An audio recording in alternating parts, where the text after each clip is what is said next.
We hear the word ego and instantly think of arrogance, pride and self-importance. But ego isn't just about inflated confidence, it's something far more subtle and far more powerful. It's not always loud. Sometimes, it's quiet. Sometimes, it wears a mask. Ego is the voice in your head that says, "This is who I am." It builds your identity and your story. And in many ways, that's necessary. Ego helps you navigate the world and motivates you to succeed. But ego doesn't stop there. It constantly compares. It needs validation. It wants to be right, to win, to be seen.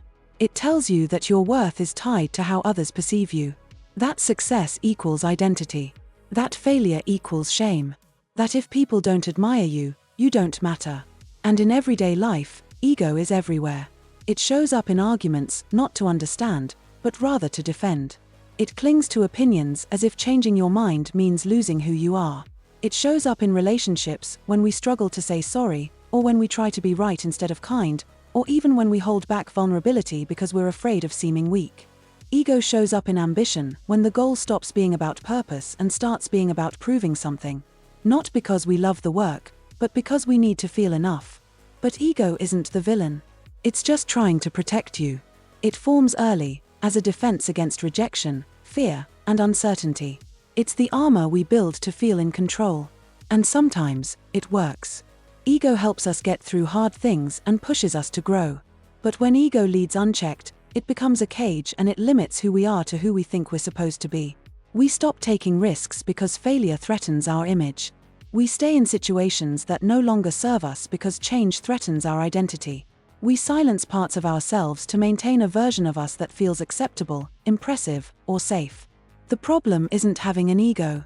The problem is letting it run the show. There's a deeper part of you, beyond the titles, the roles, the pride, and the fear. The part that's still there when the praise fades, when the applause stops, when you're alone with your thoughts. That part doesn't need to be right nor to impress. It just needs truth. The real power lies in knowing when the ego is speaking, and when to let it step aside. That doesn't mean erasing your identity. It simply means loosening your grip on it. Creating space between who you are and who you think you have to be. Humility doesn't mean thinking less of yourself. It means thinking about yourself less. Listening more. Learning more. Letting yourself be wrong sometimes. Letting others shine without feeling smaller. Ego wants control. But growth requires surrender. So in everyday life, ego will always show up. The question is, how often are we letting it lead? And what happens when we don't? Sometimes the strongest thing you can say is, "I don't know." Sometimes the bravest thing you can do is let go of the need to look strong. Sometimes the wisest thing is silence.